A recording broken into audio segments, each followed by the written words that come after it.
Hello guys, how are you? I'm Hardeep Singh. Welcome back to your own YouTube channel. IELTS updates and recent exams. For more updates related to recent IELTS exam writing test topics, listening, reading, practice test, and speaking, you got guesswork. Please guys participate in everyday listening and reading practice test to achieve your desired band score in your actual IELTS exam. Please hit the like and subscribe button. Press the bell icon for the upcoming notifications. Don't forget like, subscribe and share my YouTube channel and my Facebook page, IELTS updates and recent exams. Part 1. You will hear a conversation between Thomas and Nadia, who are waiting at the airport. First, you have some time to look at questions 1 to 5.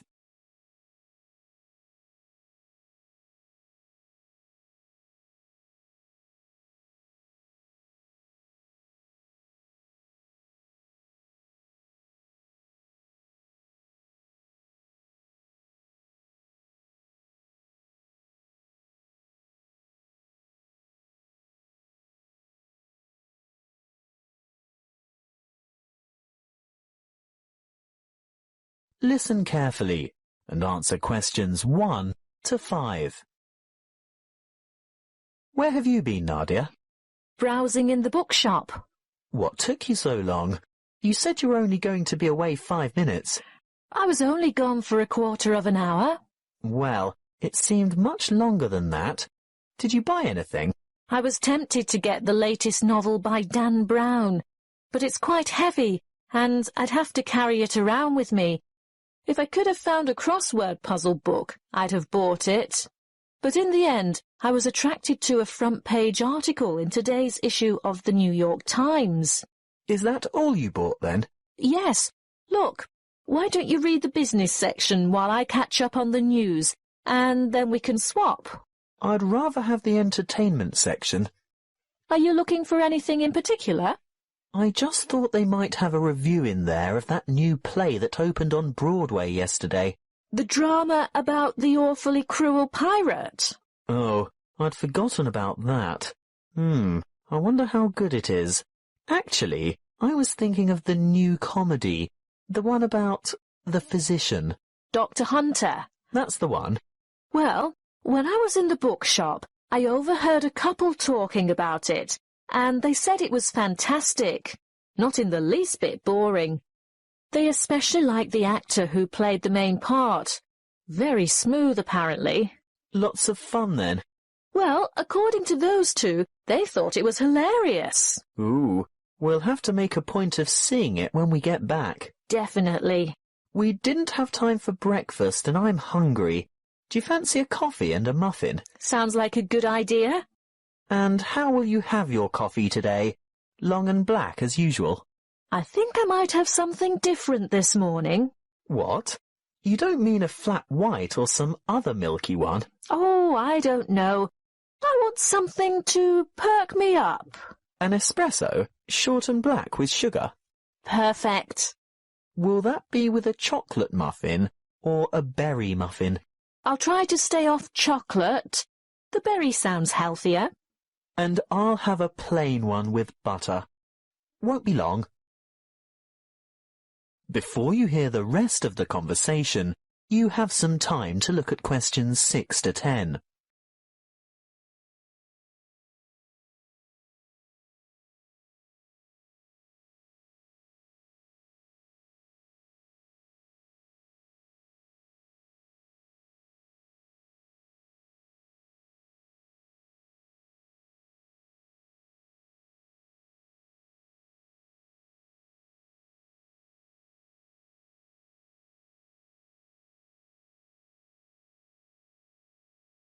Now listen and answer questions 6 to 10.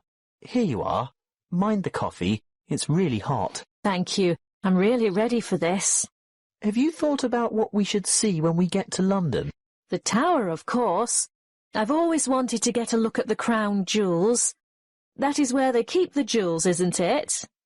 I think so. And what about the wheel? I hear it's quite extraordinary. I'm not that keen on the wheel. Do you want to ride on it? No way. Well, let's leave it out of the itinerary then. OK, so do we do the tower first? Yes, that's the idea. And then we absolutely have to go to Westminster. Really? Yes. Look, it's not going to cost us anything. And I promised my sister I'd take photos there. Well, if you insist. I do. Oh, did you know the British Museum is free to the public? Not just residents, but tourists as well. Well, I did know that, but I was hoping we wouldn't have to spend time in any museums. We've only got 3 days in all, and it'll take at least 1 whole day to go through the museum. Well, let's say we leave it till day 3 and see how you feel then. OK, I can't argue with that. And Buckingham Palace? I suppose you've promised lots of photos of that as well, have you? Well, no, not really. But we can't say we've been to London and haven't seen the Queen's Palace. I guess not. And there's the added benefit that it won't cost anything as well. Oh, Thomas, it's not that I'm afraid of spending money. It's just that I want to see all the traditional sites first. Good. I'm glad that's sorted. Listen, I think they just called our flight. That is the end of part 1. You now have half a minute to check your answers.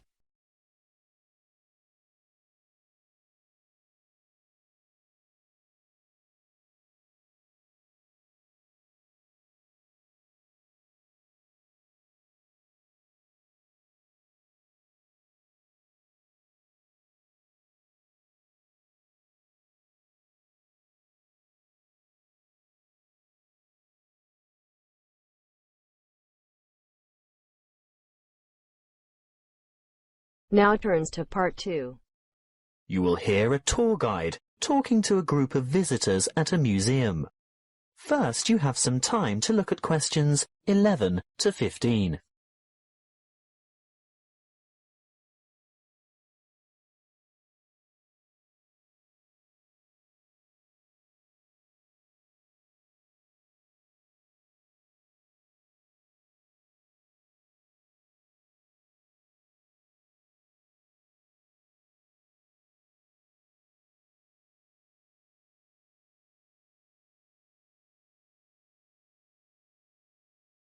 Listen carefully and answer questions 11 to 15.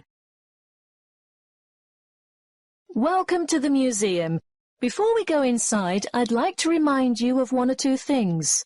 Firstly, you'll be pleased to know that admission is free to all visitors, so explore at your leisure, and if you can't take it all in today, you can come back again and again without any charge at all. Opening hours are from 10 a.m. to 5:30 p.m. most days, but the museum closes a little later on Thursday and Friday evenings.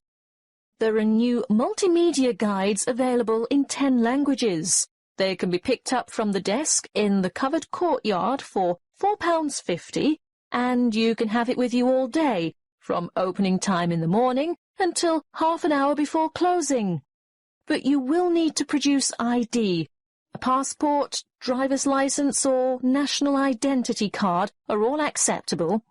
These multimedia guides have audio commentary as well as images and an interactive map for easy navigation. They're simple to operate, and you will get a more detailed insight into many of the objects in the various galleries. As a security measure, apart from your camera and a purse, wallet or small handbag, your other belongings such as large bags, coats and umbrellas will have to be left at the cloakroom. Please note that the museum has recently revised the regulations for the size of bags and parcels that it will accept in its cloakrooms. I think the maximum size is 40 by 40 by 50 centimetres with a maximum weight of 8 kilograms. The only exception to this is prams and pushchairs. There is a charge of £1 per item. The main cloakroom is to the left of the main entrance, and there is another one at the north entrance. It may seem obvious, but may I remind you also that you should set your mobile phone to silent or turn it off altogether while you are in the museum. and do not carry or consume any food or drink in the exhibition halls.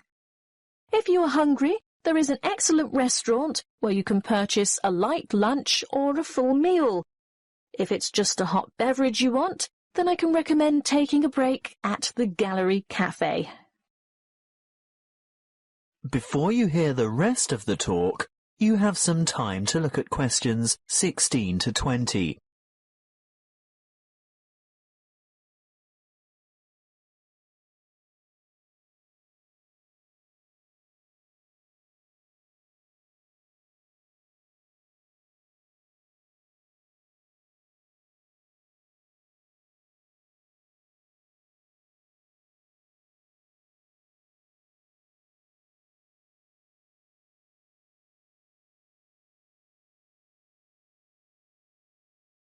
Now listen and answer questions 16 to 20. As we enter the museum from the south by going through the main entrance, as I said before, you'll find the cloakroom immediately on your left, and on your right is the museum shop. They have an outstanding range of postcards and souvenirs in there, and it's well worth a visit, but perhaps best left till you're on your way out. Then you'll know exactly what you want. The big room to the right of the entrance, behind the shop, is the reference library. Straight ahead of you, yes, the huge circular room is the main reading room. If you decide to go in there, please keep noise to a minimum out of respect for the writers and scholars who use it for their research. The reading room is surrounded by what is known as the Great Court. Indeed, it used to be an open courtyard, but you will see that it is now completely covered by a magnificent glass and steel structure. If you walk around the Great Court in a clockwise direction, on the west side, you'll see the entrance to the Long Hall of Ancient Egypt, which has an amazing collection of Egyptian antiquities. The gallery behind the reading room, directly opposite the entrance, is devoted to China and Southeast Asia. Here you'll see Chinese civilization explored chronologically from the Neolithic period through to the 21st century. The restrooms for both men and women are located in the northeast corner of this floor, but don't worry, there are others available on the floors above. Another huge gallery extends along the eastern side of the courtyard, and this is given over to Greece and Rome. The sculptures in this section are absolutely spellbinding. Take your time looking at all the exhibits, and when you're ready to view what's on the next floor, take the magnificent marble staircase by the entrance. That is the end of part 2. You now have half a minute to check your answers.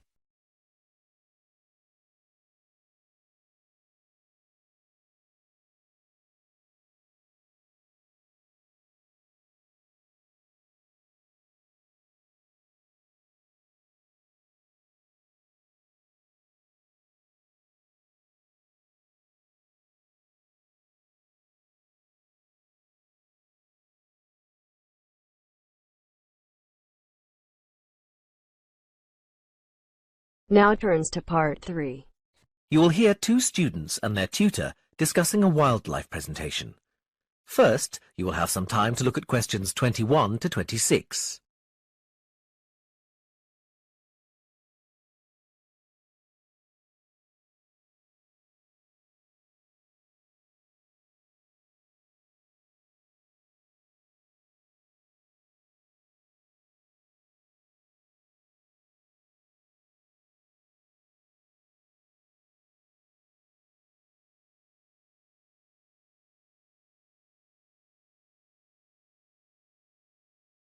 Now listen carefully and answer questions 21 to 26. Hi, Katie. Hi, Ian. Come on in. Hi, Professor Gordon. We wanted to talk to you about our wildlife presentation next week. Have you decided how to organise it? Yes, Professor. At first, we were going to focus on the cat family, but then we decided to talk about nocturnal animals instead. Yes, good idea. And how is your planning going? It's going well. We think we have enough material for 20 minutes. The advantage is that there are so many visual aids we can use. We've found lots on the internet which we think will be really interesting for people.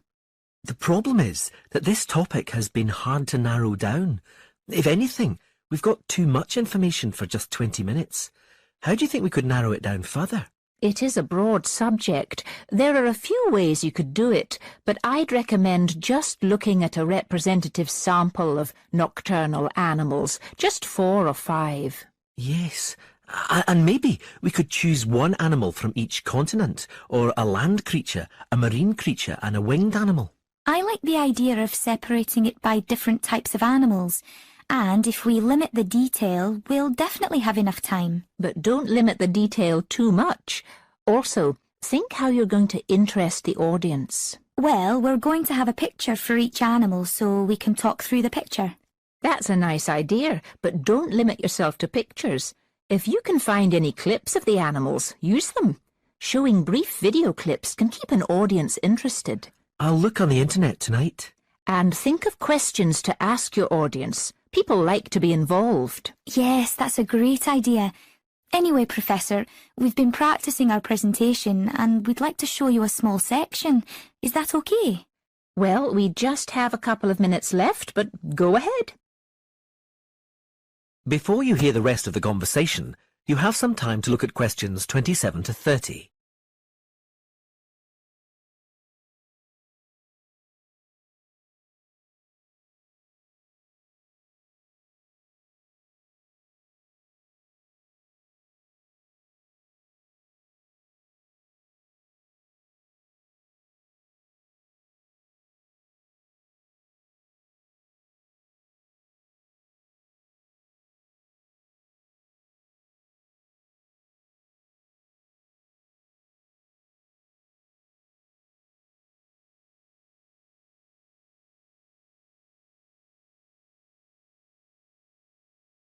Now listen and answer questions 27 to 30.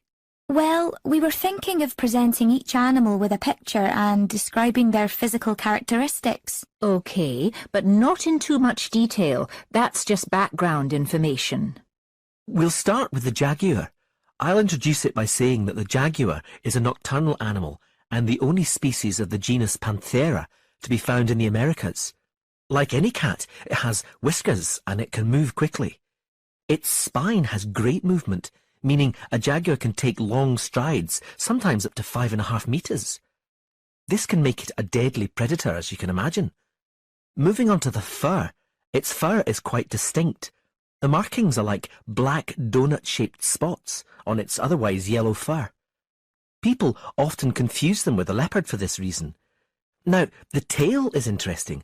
Although people think that the tail has stripes on it, the fur on the tail actually is similar to the body, with black circles around the lower section.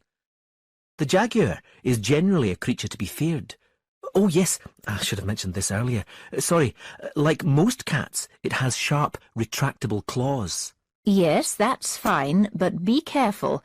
The jaguar is usually thought of as nocturnal, but strictly speaking, it's crepuscular. In other words, most active between dusk and dawn. But as long as you mention this, you can put it under the umbrella of nocturnal. Is that all? Yes, I think so. Thanks, Professor. That is the end of part 3. You now have half a minute to check your answers.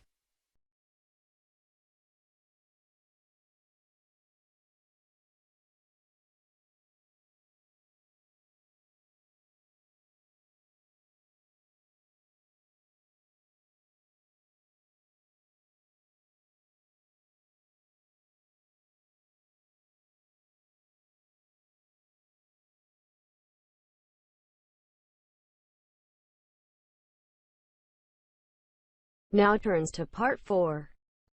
You will hear part of a lecture about tea tree oil. First, you have some time to look at questions 31 to 40.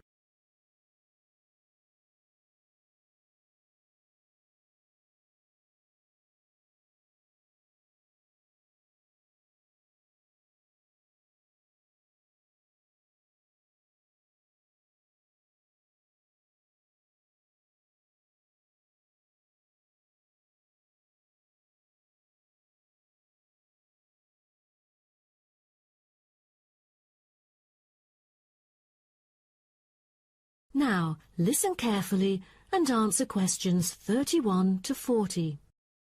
So, what I'm going to talk about to you today is something called tea tree oil, which was first extracted from Melaleuca alternifolia in Australia. This species remains the most important commercially. Several other species are cultivated for their oil extraction. There is a very long history of tea tree oil's use in aromatherapy. Traditionally, Melaleuca alternifolia leaves were crushed and the oil was inhaled by the Aborigines of Australia for the treatment of coughs, colds and also for the treatment of wounds. For instance, they chewed the young leaves to alleviate headaches and took them to treat sore throats or skin ailments. The Aborigines world was discovered by Willem Janszoon, a Dutch explorer who was the first European to sail to Australia. In 1606, he reached the northern coast of Australia in his ship. Then several voyages of exploration followed in the first half of the 17th century. The Dutch found it a paradise on earth for man's well-being, with timber, stone and lime for building. There was also plenty of salt, and the coast was full of fish. Besides, they found the characteristics of the diet there because they happened to meet 10 naked black Aborigines having a meal in the open air. While the value of tea tree oil originated from Australia, it was gradually known and tested by the outsiders. In the middle of the 18th century, Sir Hugh Palliser, an officer of the British Royal Navy who had been to Australia several times during that period, got serious injuries all over due to his experiences in several wars. For more than the last 15 or 16 years of his life, he seldom laid down on a bed because of the constant pain in his leg. Then he tried tea tree oil, as it was said that tea tree oil could operate as a very powerful immunostimulant for pre- and post-surgical care. The use of the name tea tree, also called paper bark trees, probably originated from Captain James Cook's description he made soon after he had arrived at the coast of New South Wales in 1770. At the time, he witnessed some Aborigines of Australia using one of the shrub's leaves to make an infused drink in place of tea. In the 1920s, some human clinical research and the documentation of many benefits associated with tea tree oil were credited, which were made by Dr. Arthur Penfold, an Australian government chemist. He investigated the business potential of a number of native extracted oils, then reported that tea tree oil was promising as it exhibited powerful antiseptic properties. But after World War II, the entry of antibiotics declined the use of natural products in medicine, which had a negative effect on the production of tea tree oil. As such an important and valuable material in the world, how is tea tree oil produced? I think most of you are curious about this. Tea tree oil can be extracted in some different ways, but the most traditional way is steam distillation. Once harvested in winter, when the amount of required essence in oil meets the needs for production, the finely cut trees are transported to a steam distillation facility. The extraction is made by distilling the leaves in specially designed stainless steel stills, along with the stems, to yield pure oil. The water-filled boiler is heated and constantly monitored to maintain the correct temperature. Both the steam and oil evaporate and then condense as they run through a pipe into the collecting container, where the oil floats to the lid, while the water, because of gravity, goes steadily out the lower exit pipe. At the end of the hour, the oil is siphoned off through the upper pipe, while the condensed steam floats through the lower pipe towards the ground. At the end of each distillation, all the spent plant material is hauled out of the still pot by hand with a short rake, piled onto a trailer and spread where required as a thick woody mulch. That is the end of part 4. You now have half a minute to check your answers. So guys, don't forget like, subscribe and share my YouTube channel and my Facebook page. IELTS updates and recent exams. For more updates related to recent IELTS exam writing test topics, listening, reading, practice test and speaking, you can guesswork. Please guys, participate in everyday new IELTS listening and reading practice tests. to achieve your desired band score in your actual IELTS exam. For more IELTS material, visit my official website www.ieltsupdatesandrecentexams.com. The link is given below in the description. If you need PDF files of latest IELTS material, then please join my Telegram channel. So guys, please write your score below the comment section. Again, thanks for listening. God bless you all guys. Stay tuned, stay safe.